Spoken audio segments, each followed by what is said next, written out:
I think if I hear you call me Becky one more time, six-pack, I'm gonna pop your tops. All six of them.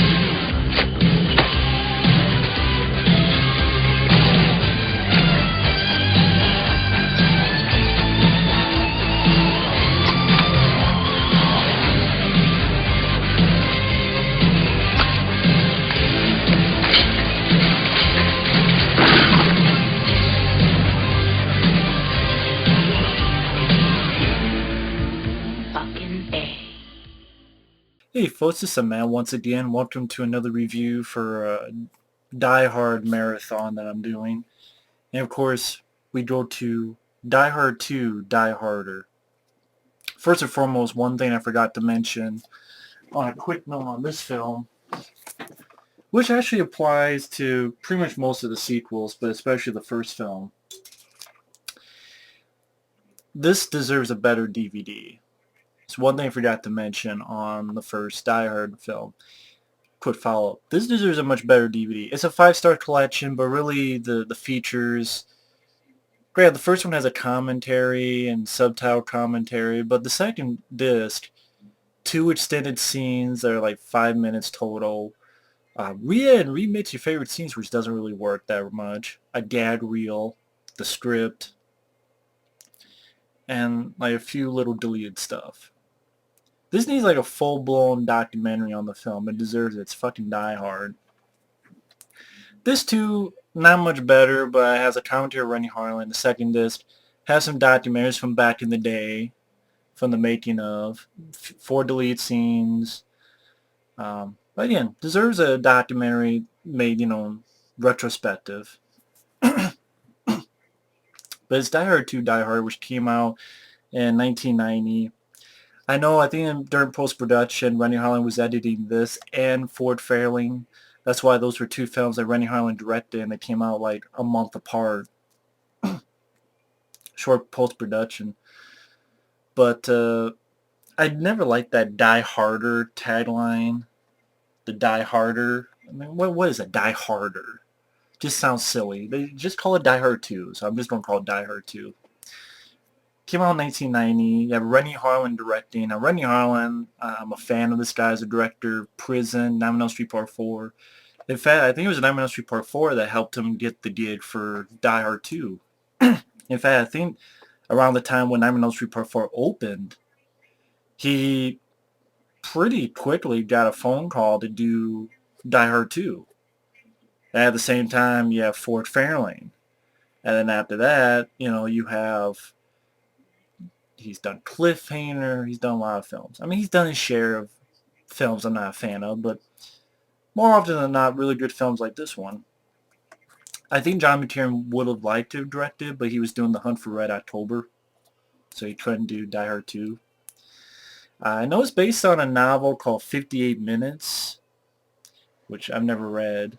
But yeah, Bruce Willis coming back as John McClane. You have Sergeant Al Powell, Reginald VelJohnson, in a small role, like a few minutes. Bonnie Bedelia is back as his wife, Holly. So I like the fact that they didn't just split up automatically after the first film. John McClane is in Washington, D.C. at the airport, Dulles Airport, waiting for his wife's plane to land. And of course, there are terrorists, and these, in fact, are terrorists. I mean, they're not looking for money.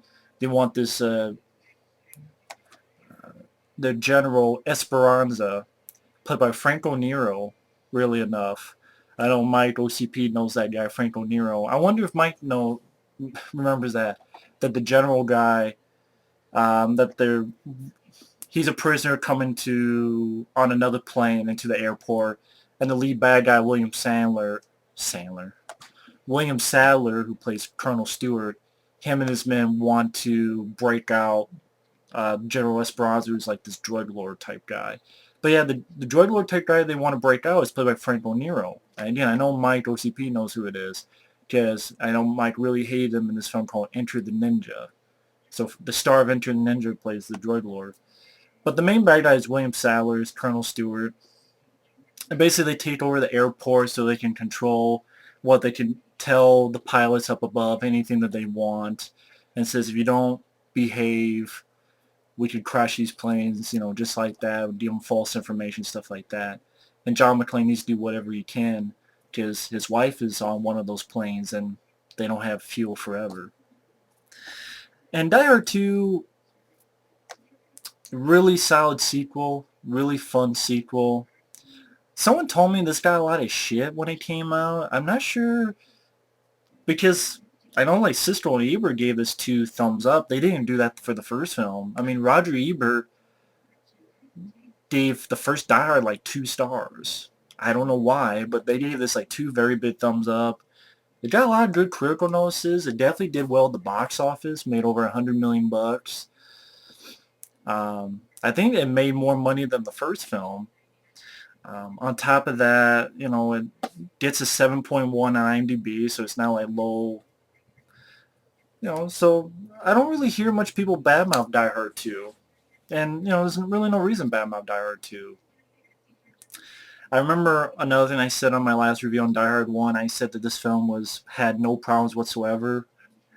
That was before watching the film. There are some minor problems I have, so I don't feel it's as good as the first one.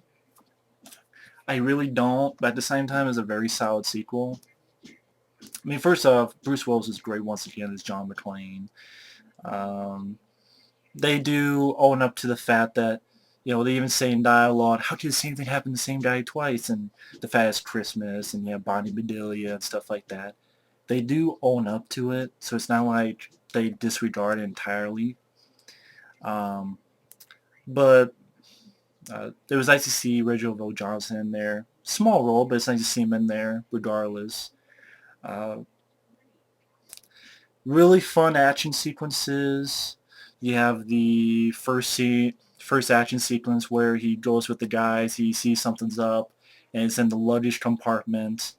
Fucks up one guy, there's on a little conveyor belt. Goes after another guy, rides a bicycle.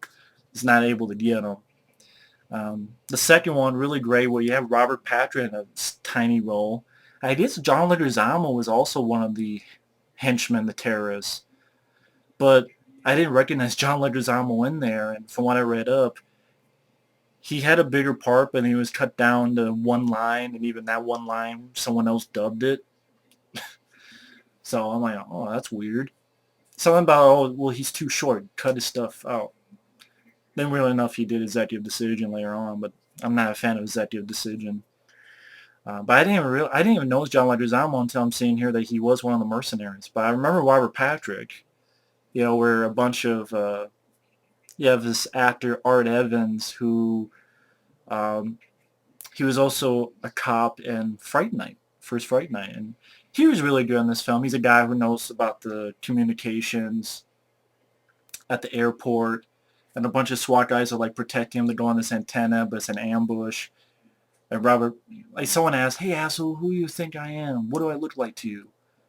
And Robert Patrick's like, a sitting duck. Boom, right in the guy's head. You have a firefight where most of the SWAT team get killed. Art Evans is about to get killed, but John McClane comes in, kicks ass, kicks down a plate that falls on Robert Patrick, shoots the shit out of him. Big bloody practical bullet squibs. Violent film. I think at one time this film was going to be an NC-17 and they had to cut some stuff back because, it gets bloody. When John McClane, one of those scaffolds that painters use, he hits it and pushes it so it falls and crushes a guy. Later on, he's fighting a guy and he jams an icicle right into a guy's eyeball. And people get shot. It's pretty bloody. So that was much appreciated. My favorite action scene is a point where he's almost able to get the general, but he's got to escape and he's trapped on this plane. And William Sadler and everybody's throwing grenades. and the only thing John McClane can do is get in that ejection seat. And I love the shot where, it's from high above, and you see John McClane going the camera from the ejector seat, and the plane blows up. Ah! Oh, shit! Literally one of my favorite scenes in the whole franchise. Is fucking, I'd watch it over. Oh, shit! See, that brings a human element to it, Um, and then later on, when this counter-terrorist group comes in, headed by John Amos. And John Amos, you've seen in a bunch of stuff. You've seen in Coming to America. He was in the miniseries Roots. Was he? I want to make sure if he was in this. Yeah. Oh, yeah, Lockup, of course, Lockup. How could I forget Lockup? The Beastmaster. I wanted to make sure. Chris One, yeah, he was in The Beastmaster. I haven't seen The Beastmaster in forever with Mark Senior. But John Amos, you think he's a good guy? And I think they do a good job, because I don't think if you saw the film for the first time, you would not suspect that him and his men were working with the bad guys. Because his counter-terrorist, and John Amos plays it well. But then it gets to a point where he's with one of his men and slits the guy's throat. Really bloody throat slit. You have Dennis Franz from NYPD Blue as a asshole, sort of head of security of the airport. And John McClane has a great line. Hey, what sets up the metal detective? The metal detective? The metal detector first. The lead in your ass or the shit in your brains. You fat fuck. So you get really good lines. Solid ending where John McClane has to hit up a news chopper to land on the wing of an airplane, has a fist fight on the wing of an airplane. One with John Amos and the other with William Sadler. He's able to hit the fuel line and yippee-ki-yay, motherfucker, light and blow the shit out of the airplane. Really great stuff. A lot of fun. The only problem with the film, why I don't feel it's as good as the first one, is, and I don't think probably as good as the third one. Compared to the fourth film, I have to rewatch the fourth film again to make a perfect judgment. But I definitely know my favorite will be the first one, and my second favorite is the third film. As far as I know, this would be number 3 on the list of the Die Hard films, but it's the pacing is not the best in this film, because the film is over 2 hours long. It kind of feels that way. Like, it didn't feel that way in the first film. I remember it not feeling that way in the third film. But the pacing is not the best in this film, meaning there are some slow spots. For instance, when the film cuts away to Bonnie Bedelia and she's on the airplane, you have William Atherton, who just happens to be on the airplane at the same time. Their scenes you don't really care about. Like, I did not mind them in the first film, but here, I just didn't really care for. Didn't care for their scenes at all. I like Bonnie Bedelia and stuff, but, William Atherton being a prick again, and just didn't really care one way or another for the scenes. Or, like, there's certain little bit of a chunk where, John McClane's kind of standing by while they're talking in the tower to see what to do. It's almost like John McClane is not as much in action until you get to those points that I mentioned in the action sequences. But, I mean, other than that, the film is really solid. And the only other problem is, why is William Sadler butt naked when we first see him? He's doing martial arts naked because it's unusual. I'm like, I don't need to see his bare ass. I don't need the opportunity to see his nutsack. I know Renny Harlin says, well, it's an unusual. Yeah, it's unusual, but it's like, what the fuck? Like, why? Why do I need to see William Sadler's bare ass? But John McClane is still good. The supporting cast, Dennis Franz, John Amos. I liked Art Evans. The bad guy, William Sadler, I don't think he's as good as Hans Gruber or Simon Gruber. in part 1 and part 3. But William Sadler's still a solid bad guy. He's a good bad guy, meaning he's very cold, calculated. He's very hardcore. I mean, probably one of the more hardcore things in the Die Hard films is when he crashes the airplane. You know, they think he's the tower, and they tell him to land here when actually they don't land here below ground level so they don't crash. He crashes the fucking airplane when there are kids and women and children. Well, kids and children. Old people, like, really hardcore stuff, so you know this guy doesn't fuck around. And these bad guys don't really fuck around. They're very cold, calculated. They don't give a shit. Taking place in an airport was a really cool idea. You really would not probably see this film nowadays, considering, 9/11 and stuff. I don't think you would see terrorism at an airport. This is a film that would not be made today. I mean, look at that. Just that image alone. You would not see this film made today, I don't think. I really feel like you would not see this film, terrorists at an airport. But it's a good idea for an action movie. And I also like the setting, in DC, that, it was snowing, so you have a good, different look to the film as opposed to the first film. Granted, it's missing some of the claustrophobia of the first film, but, try to be a little bit more open. And, again, the fact that you have the snow in there, so it brings a different location, different look. The airport, I think, is a good location for an action film. The bad guys, it shows that they don't mess around by crashing the airplane, all those innocents, and John McClane trying but failing. I thought that was a really good aspect that they brought to it. William Sadler was a good bad guy.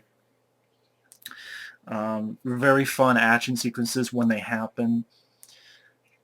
It's just the pacing in this film. It's over 2 hours. I think you could have cut about 15 minutes of the film, give or take. I mean, just the stuff in the tower when they're talking about what to do, and it's like, okay, we gotta go to these people, we gotta go. It's like takes a little too much away from John McClane at times. Like, it seems like he doesn't have much to do, but okay, he goes over here, he talks to this guy, he goes over here, he talks to this guy. I don't know, maybe that's just me, but the pacing wasn't the best at times.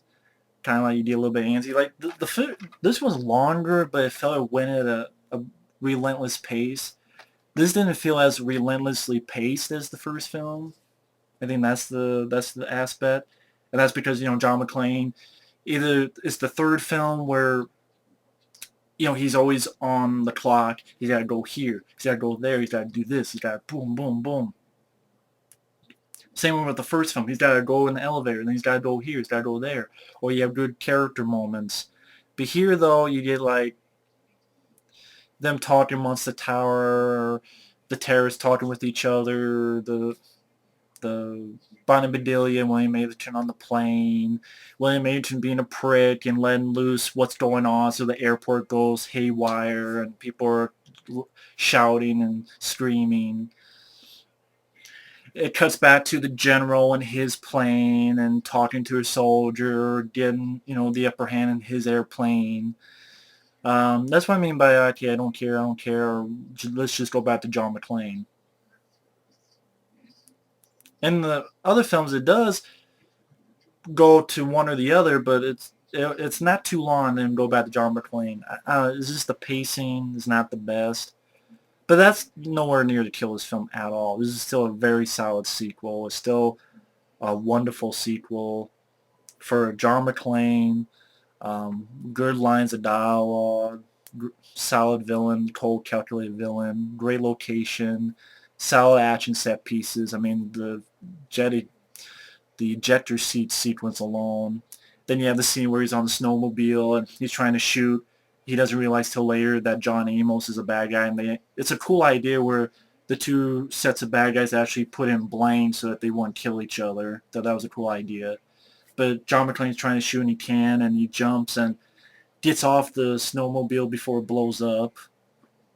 So you get really fun action sequences. A great ending. You become blowing up the bad guy's airplanes. Really satisfying ending. Really solid film. I mean, again, only problem I have is the pacing at times is a little, but other than that, very solid sequel. Very good stuff. Definitely. I mean, who hasn't seen the Die Hard films, so. But anyway, I will talk to you guys later. And next time, I will talk about Die Hard with a Vengeance. I think I actually got to see this in the theater when I was a kid. Great fucking sequel. But either way, thanks for watching, take care, and we'll see you later. Ciao.